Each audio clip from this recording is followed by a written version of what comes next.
Bonjour, je m'appelle Cindy Royer, j'ai 37 ans et je suis originaire de Saint-Fabien-de-Panay. Je suis journaliste et animatrice. En ce moment, je suis co-animatrice sur l'émission du matin à LCN, le Québec Matin, du lundi au vendredi. J'ai tout le temps eu envie d'être dans les communications. Il y a quelque chose là-dedans, depuis que je suis toute petite, qui m'a attirée. Je me souviens d'avoir voulu chanter, faire du théâtre. Assez rapidement, j'ai compris que dans mon cas, c'était pas une bonne idée. Mais les nouvelles, c'est arrivé plus tard. L'animation m'a interpellée rapidement au secondaire. Ça aussi, des fois, je regarde des vidéos puis je me dis, mon Dieu. Mais donc, c'est ça. Je me souviens d'avoir vu Esther Bégin aussi à LCN. Je la voyais toute belle, animer les bulletins de nouvelles. Je me disais, waouh, quel bel emploi! Tu te fais coiffer, maquiller. Maintenant, je sais que c'est pas mal plus compliqué que ça. Mais ça m'a toujours interpellée. Puis, donc, c'est ça. Plus tard, j'ai fait un cours de radio-télé en même temps que mes études universitaires. Puis, ça a été j'ai tout de suite compris que ma place, c'était ça. C'était un cours de radio, d'animation, placer la voix, de reportage. Puis, ça a été vraiment un coup de foudre au point où j'ai quitté l'université. Erreur à ne pas faire, d'ailleurs. J'aurais dû continuer, mais il me restait quelques mois. Mais j'ai foncé là-dedans. Puis là, j'ai commencé mon chemin de fil en aiguille de radio communautaire où je suis aujourd'hui. Mais bref, d'aussi loin que je me souvienne, j'ai toujours voulu être dans les communications, parler aux gens, aider les gens. Je pense que ça a tout le temps fait partie de moi. J'ai étudié en communication politique à l'Université de Montréal. Et je sentais à un moment donné que c'était trop de théorie. J'avais envie d'être dans la pratique. Puis j'ai découvert une école de radio-télé qui s'appelle ProMédia où on fait des cours de soir d'animation radio et télé. Donc, on apprend à placer la voix, on apprend à faire des reportages. Et là, c'est ça, ça a été un coup de foudre. Je me suis dit, OK, c'est ça que je veux faire. Donc là, j'ai abandonné l'université et j'ai fait ce cours-là. Et 2 semaines après, j'avais un emploi en radio communautaire en Ontario. Donc, c'était une petite communauté francophone hors Québec, à Penetanguishene, au nord de Toronto. Et là, j'avais l'émission du matin à la radio. Et ça a été une super belle école. J'ai fait ça pendant 6 mois. J'étais convaincue d'être à la bonne place au bon moment. C'était merveilleux. Rapidement, j'ai reçu un appel d'une radio communautaire un peu plus grosse dans une communauté d'Edmundston, au Nouveau-Brunswick. Donc, 15 000 francophones. Oh là, je sentais que j'évoluais. Donc, je suis déménagée là-bas. Et 1 an plus tard, j'ai appris que l'émission Via TVA sur les communautés francophones hors Québec cherchait une animatrice. Donc, avec mon expérience dans la francophonie canadienne, je me suis dit, je vais tenter ma chance à la télé. C'était une émission sur le réseau national de TVA à 12h30 les samedis. Puis, je l'ai obtenue. Donc, je déménageais à Winnipeg. J'étais là 2 ans. Mais parallèlement à ça, les étés, on ne tournait pas. Donc, je suis venue remplacer à TVA à Rimouski. Là, je suis arrivée en 2007, l'été 2007, et je suis restée là pas mal tout le temps après, finalement. J'avais des remplacements. Puis voilà, c'est comme dans la Ligue nationale. À un moment donné, j'ai reçu un appel de Montréal en 2011. On m'a dit « Cindy, on cherche une lectrice de nouvelles de fin de semaine. On a une opportunité pour toi. Est-ce que ça te tente de venir? » Et là, c'était le maintenant ou jamais. J'ai foncé et voilà où j'en suis maintenant. Donc, à Via TVA, c'est sûr que j'ai réalisé que j'étais en train de placer quelque chose avec les rencontres que je faisais, les reportages. On a visité plusieurs communautés partout à travers le Canada. Donc là, c'était vraiment un privilège. Puis ensuite, bien, ça va vite. On est privilégiés, hein? On rencontre tout le temps des gens des univers auxquels on n'aurait pas accès. Donc ça aussi, j'ai saisi ça assez vite en début de carrière. Oui, des élus, des ministres, des dirigeants, des hommes, des femmes d'entreprise, mais des monsieur, madame, tout le monde aussi. Puis tu fais des rencontres qui te bouleversent puis qui te changent. Donc ça, c'est vraiment un privilège, là. C'est des sacrifices, je m'en cacherai pas. En début de carrière, j'ai travaillé les fins de semaine. En fait, j'ai travaillé pendant 7 ans de fin de semaine au réseau TVA LCN. Donc, quand tu es dedans, tu t'en rends pas compte, mais à un moment donné, tu réalises le prix à payer pour faire ce métier-là, que tu aimes par-dessus tout. Mais j'ai négligé mes amis, ma famille, mon couple à l'époque. Dieu merci, tout le monde est encore là, tout va bien. Mais ça a été... Par après, je m'en suis rendu compte que ça a été difficile. Sinon, sur le plan professionnel, faut tenter... Bien, c'est un métier où on est exposé au jugement tout le temps. On reçoit toutes sortes de commentaires. Ça, c'est une chose. On fait la part des choses quand même, Mais c'est sûr que nos erreurs, on les fait à l'antenne, on les fait en direct. Les gens se font un plaisir de nous le rappeler. Les sujets ne sont pas toujours faciles non plus, ça c'est sûr. Quand tu rencontres des gens qui ont perdu un enfant ou qui vivent avec un enfant malade ou des reportages sur une maison de soins palliatifs, par exemple, c'est des genres de reportages qui te hantent là, pendant des semaines, des mois. Mais on apprend à un moment donné à se protéger, puis à ramener ça, à centrer ça sur la personne. Là. Mais ça, je dirais que ça fait partie des difficultés que peut-être que j'ai rencontrées. Les rencontres, c'est ça, les dirigeants, premiers ministres, ministres, hommes, femmes d'entreprise, mais aussi des grands sportifs, des artistes. J'ai rencontré Shania Twain. Highlight, ça. J'étais super gênée. Mais aussi, pour vrai, mes plus belles rencontres, c'est Monsieur, Madame, tout le monde. Moi, c'est vraiment ça. J'ai un reportage que j'ai fait, dont j'aime parler. Je reçois il y a 3 ans environ, un courriel d'un téléspectateur atteint de paralysie cérébrale, un jeune homme. Il me dit, je m'appelle Marc-André, je me déplace difficilement, je veux m'en sortir, je veux compléter mon baccalauréat à l'université. Je travaille en ce moment pour justement me former, m'éduquer pour m'épanouir puis m'affranchir de ma condition. Mais je viens d'apprendre qu'on me coupe mon service de transport adapté. Qu'est-ce que vous pouvez faire pour m'aider? Donc là, j'apprends ça, je parle de ça avec mes patrons, on fait quelques téléphones, puis on se rend compte que dans sa région, le service de transport adapté pour les personnes handicapées a été limité aux gens qui vont à l'hôpital. Donc, tu ne peux plus te servir du transport adapté pour aller à l'université. Et on sort ça sur la place publique, ça fait beaucoup réagir à l'époque, et la compagnie a décidé le gestionnaire de ce service-là a décidé de changer d'idée, finalement, à la suite du reportage, puis de poursuivre, de continuer d'offrir le service de transport adapté à Marc-André pour qu'il puisse finir son bac. Donc là, il était super content, on a une belle histoire, tout se finit bien, on a sensibilisé les gens à ça. Mais Marc-André me rappelle 1 an et demi plus tard. « Bonjour Cindy, c'est Marc-André, j'ai maintenant fini mon bac, je suis handicapée, tu te souviens? Je trouve pas de job. Personne ne veut m'engager. Dès que je dis que j'ai la paralysie cérébrale, ça ne fonctionne pas. » Bon, bien, on refait un reportage, on sensibilise encore les gens à ça. Puis Marc-André, aujourd'hui, est directeur d'une compagnie dans son domaine. Il est impliqué dans la communauté. Je le croise dans un souper de chambre de commerce. Puis je me dis, wow, ce gars-là, il a mon âge, on s'entend bien. Puis c'est presque devenu un ami, finalement. Puis je me dis, ce gars-là, je l'ai aidé. De par mon métier, j'ai vraiment fait un geste concret, puis ça me rend fière. Ouais, c'est ça. C'est ça qu'on veut finalement. C'est pour ça qu'on fait ça. Ouais, on est chanceux. À LCN, on est en direct plusieurs heures. Hein. Par exemple, l'horaire du week-end que j'ai fait très longtemps, on est en ondes de 6 heures le matin, presque non-stop jusqu'à 11h45, midi, le samedi et le dimanche. Donc, un bon potentiel d'erreurs, de fou rire et de bloopers. Je suis vraiment chanceuse. En ce moment, je travaille avec Jean-François Guérin, qui pour moi est un des meilleurs intervieweurs du Québec, un gars humain. Un petit papa, là, il est amoureux de ses filles, il nous parle tout le temps de sa famille. Puis un gars au grand cœur, son expérience, sa façon de poser les questions, il s'intéresse sincèrement aux gens. Et là, je travaille à ses côtés, puis j'apprends, j'ai l'impression que j'apprends énormément. Super humain. Les week-ends, j'ai eu la chance de côtoyer la belle Marie-André Poulain, qui est de la Beauce. Mon Dieu, qu'on s'entend bien. Une fille agréable, toujours de bonne humeur, vive. Ça a été vraiment une belle collaboration aussi. Sophie Thibault, je me pince encore, là. Tu sais, je rentre travailler, puis je croise Sophie à son bureau avec son équipe, ou Paul Larocque avec son équipe aussi, l'ajoute. Tu sais, je suis vraiment privilégiée de côtoyer ces gens-là, de les entendre, de les voir travailler, puis même de leur demander conseil. Je suis encore gênée, là. Je suis toujours encore un petit peu le syndrome de l'imposteur, mais j'apprends à m'améliorer, mais non, c'est ça, on est vraiment chanceux. Puis des dirigeants aussi, honnêtement, nos affectateurs, nos rédacteurs en chef, les gens qui ont un sens de la nouvelle, qui vont trouver l'angle.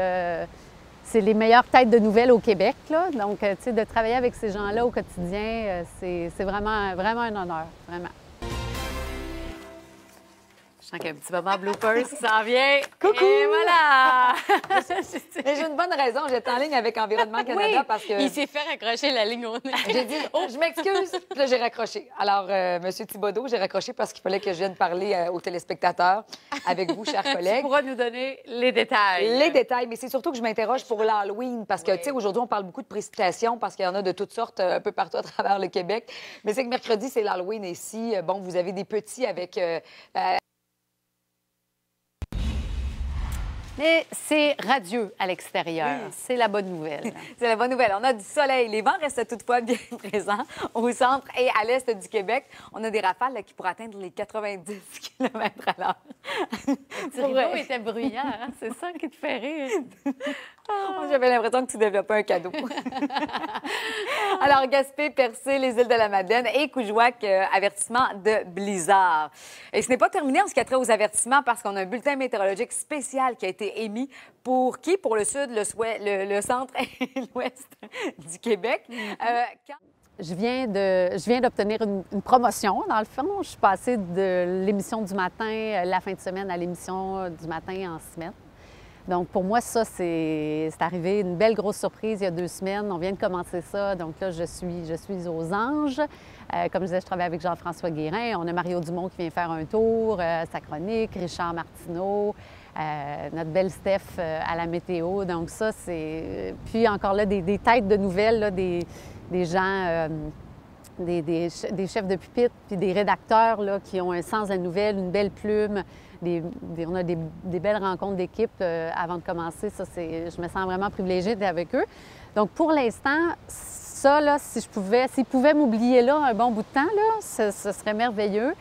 Mais c'est sûr que le terrain, être journaliste sur le terrain, c'est super important. J'en ai fait, c'est ça, je suis à TVA depuis 2007. Donc, j'en faisais encore jusqu'à tout récemment. Mais être reporter sur le terrain pour un journaliste là, ou un animateur de bulletin de nouvelles, c'est crucial. C'est là où tu vas chercher vraiment tu vas prendre le pouls de la situation des gens. Donc ça, c'est important aussi pour moi, même si j'aime l'animation, j'aime être au général, j'aime pouvoir parler un peu de tout. Quand on est à l'animation, comme je disais, on est autant sur la nouvelle du jour que sur ce qui se passe au sport, au culturel, à l'international, à l'économie. Mais quand tu es reporter sur le terrain, bien là, tu fais un seul sujet, mais c'est important aussi de le faire. Pour les contacts aussi, comme je disais, là, les gens que tu rencontres, c'est la base. Donc ça, c'est sûr que je sais que ça va être important de maintenir ça dans ma vie. Mais pour l'instant, le show du matin, ça me va très bien. Moi, LCN, peut-être un horaire de jour aussi, un jour, une émission en journée, pourquoi pas. Mais non, pour l'instant, c'est ça. J'espère qu'ils vont m'oublier là bien longtemps. Ce qui m'arrive le plus souvent, c'est que les gens me disent « Voyons, je vous ai déjà vu quelque part, là, puis je sais pas c'est où. M'avez-vous vendu un char chez Honda en 2000? » Mais ça, là, vraiment, la voix. Genre, je suis au salon de coiffeur, puis là, tout à coup, le coiffeur, il dit « Voyons, vous me dites quelque chose, là, vous me parlez. » Puis là, je dis « Je travaille à LCN. » Là, donc ça, c'est ce qui arrive le plus souvent. Sinon, c'est toujours... Les gens qui viennent nous voir... c'est toujours gentil, c'est toujours des compliments, c'est toujours « On vous voit, vous faites partie de la famille, merci, bravo, continuez dans ce que vous faites, on l'apprécie. » Ou l'autre situation gênante, c'est quand un couple, un des 2 membres du couple nous reconnaît, mais pas l'autre. Et là, tu as la petite madame qui essaie de convaincre son mari « Bien, voyons, Michel, t'en replaces pas, ça fait des nouvelles. » Puis là, tu as le pauvre monsieur « Mais non, je sais pas, non. » Là, moi, je suis là. C'est pas grave, monsieur. Je vous en veux pas. Mais non, les gens sont vraiment gentils. Puis honnêtement, c'est super important. Quand ça arrive, moi, quand ça arrive, ça fait ma journée parce que pas de public, pas de job. Non, ça, c'est vraiment la base. Puis c'est là aussi que moi, j'aime les gens. Je suis près des gens. Je suis simple, je suis facile d'approche aussi. Fait que je pense que les gens sentent ça aussi, ils me font un petit sourire, je leur fais un sourire. Ça fait partie du métier, puis c'est important. Tu sais, les jours où, tu sais, il y a des jours où des fois peut-être ça ne tente pas, Parce que quand même, je dois admettre qu'à Montréal, ça m'arrive moins souvent. C'est plus quand je sors de Montréal. Tu sais, j'habite au centre-ville, moi, donc c'est quand même rare qu'autour de chez nous, ça arrive. Mais je le sais que ça peut arriver, évidemment. Fait que s'il y a des jours que je suis moins dans cet état d'esprit-là, bien, je me fais livrer du poulet. Oui! Ah, mes petits parents d'amour. Bien, moi, mon Dieu, mes parents, là, je vous aime. Alors, mes parents, c'est mes meilleurs amis, en fait, mes parents. C'est mes fans numéro un, c'est mes meilleurs amis, on s'appelle tout le temps.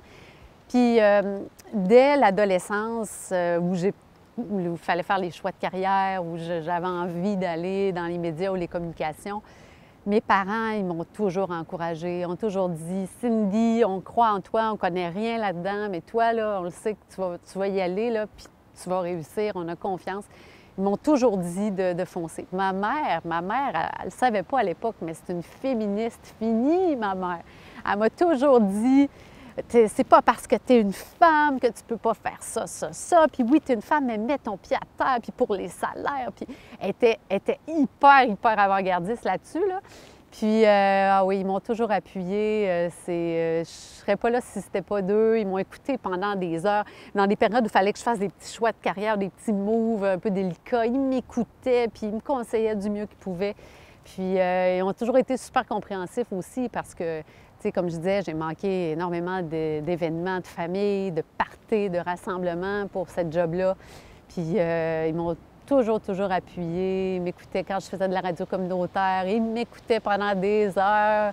Puis encore aujourd'hui, ça fait pas longtemps que mon père a arrêté de m'enregistrer, là, sur des VHS. Une trolley de VHS dans le sol. Mais ah oui, j'ai mes archives, j'ai mon archiviste personnel. Mais non, on est chanceux, on est tissés serrés encore, même si on est loin. Physiquement, on est proche, puis quand on se voit, on en profite, puis c'est sincère. Mais honnêtement, je réalise qu'ils m'ont donné le plus beau cadeau, là, en me disant « Vas-y, on est là, on va tout le temps être là pour t'appuyer. » Puis il n'y a rien d'impossible. Tu sais, quand tes parents te disent qu'il n'y a rien d'impossible, là, bien, ça aide, ça te donne un bon coup de pouce. Il faut dire que mon frère aussi, tu sais, mon frère a fait une carrière de contrebassiste jazz. Mes parents n'ont pas été chanceux, là. 2 enfants qui voulaient faire des carrières qui ont peut-être pas un potentiel de fonctionner toujours très élevé. Et puis, on s'en sort très bien. Mais oui, je les aime énormément. Puis, je les remercie parce que... Puis aussi les valeurs, là. Les valeurs de, justement, rester grounded, rester la même. Tu sais, que tu sois à la télé ou que tu travailles à l'usine, là, au fond, c'est la même personne, hein, puis ça ne change rien. Puis, donc ça, c'est des valeurs. C'est ça que mon père, qui est un gars de valeur, de sens de la famille et d'authenticité, là, il a contribué à ça beaucoup, à ce que je reste la Cindy Déo, là, pas de doute. Oui, j'essaie de venir 3-4 fois par année, c'est souvent express, mais oui, on va sur le terrain justement à mon père. Je chasse le petit gibier avec lui, ça c'est on a notre activité père-fille, donc je viens... on va chasser la perdrix ensemble. Ça n'a pas été bien fructueux les dernières années, par exemple, mais on passe du bon temps ensemble. Puis avec ma mère, bien, on marche. Elle vient me voir à Montréal des fois aussi. Donc, mais je m'ennuie de ça. C'est sûr que ça aussi, c'est un privilège, hein? Avoir ça, là, ces racines-là. Mes amis encore de Saint-Fabien qui m'ont toujours appuyé, supporté eux autres aussi, même si des fois j'étais des mois sans donner de nouvelles, ou on est des mois sans se voir. L'amitié reste en vie. Puis ça, plus je vieillis, plus je réalise que c'est précieux. Puis les gens à Saint-Fab sont juste tellement fins quand j'y vais. Tout le monde m'encourage, tout le monde m'appuie, ils sont donc fiers. Puis non, c'est ça. Donc, mais ça, c'est un privilège. Je me rends compte que c'est pas tout le monde qui a la chance d'avoir ça, ces racines-là, puis cette base-là, avec un bassin de gens qui te connaissent depuis que tu es au de même, puis qui savent que ça fait longtemps que tu veux faire ça. Non, je l'apprécie. Je l'apprécie beaucoup. Foncer, moi, je suis vraiment la preuve vivante que rien n'est impossible. Je viens d'un petit milieu modeste. Mes parents n'étaient pas riches, on a manqué de rien, mais ils ne connaissaient pas ce milieu-là non plus. Moi, je ne connaissais rien là-dedans non plus. J'ai juste foncé. J'avais beaucoup d'ambition, j'étais déterminée, il n'y avait rien pour m'arrêter. Le conseil que je donne, au fond, c'est juste de faire un petit geste chaque jour qui nous rapproche de notre rêve. Moi, quelqu'un m'avait dit ça un moment donné, puis j'ai mis ça en application, puis je me suis rendu compte que ça fonctionnait. Que ce soit de choisir de faire une lecture plutôt qu'une autre, des petits sacrifices des fois, de dire non à un petit party pour te concentrer sur ton objectif, ça fonctionne. Moi, je suis la preuve vivante de ça. Puis c'est ça, j'ai toujours mis ça en pratique. Puis je me suis rendu compte que ça fonctionnait. Pas avoir peur d'oser demander aussi. Ça aussi, c'est des choses, je me suis rendu compte, des fois en milieu de carrière, des projets arrivaient à d'autres. Et je me disais, mais comment ça que ça ne m'est pas arrivé à moi? Et j'ai déjà parlé de ça à un patron qui m'a dit, mais m'as-tu déjà demandé à faire ce projet-là? Mais tu pensais que, mais non. Tu sais, dites-le, dites ce que vous verbalisez, merci, ce que vous voulez, parce qu'il n'y a personne qui va le deviner. Ça, j'ai appris ça aussi. Bien s'entourer. La clé aussi, c'est d'être bien dans sa peau, d'être bien entouré, d'avoir, si vous avez un chum, une blonde, que ce soit le bon partenaire. Ça, là, l'amour, ça donne des ailes, puis ça, à deux, ça va beaucoup plus vite aussi. J'ai eu la chance d'avoir des partenaires de vie qui m'ont boosté, qui m'ont tiré vers le haut. Et s'entourer aussi, là, justement, les amis, les patrons, les mentors. Moi, je m'entoure de gens brillants que j'admire. Et ces gens-là, c'est ça, ils me tirent vers le haut au lieu de me tirer vers le bas. Et ça peut juste te faire évoluer. Mais surtout, justement, je suis contente d'avoir cette opportunité-là de faire l'entrevue avec toi, Marie-Ève, pour ça. C'était important pour moi de le dire aux gens du coin parce que j'aurais donc voulu que quelqu'un me le dise dans le temps que oui, vas-y, tout est possible. Puis ça se peut, oui. Puis c'est pas parce qu'on n'est pas de Montréal, puis qu'on vient d'une petite place, comme on dit, puis de parents qui sont pas nécessairement dans le milieu, qu'on peut pas y arriver. Au contraire, puis je pense qu'on a du charme aussi, les gens des Hauts. Oui. Un petit charme qui nous aide à... Tu sais, on sait opérer autant de motoneige qu'un Bixi. C'est bon, ça mène loin.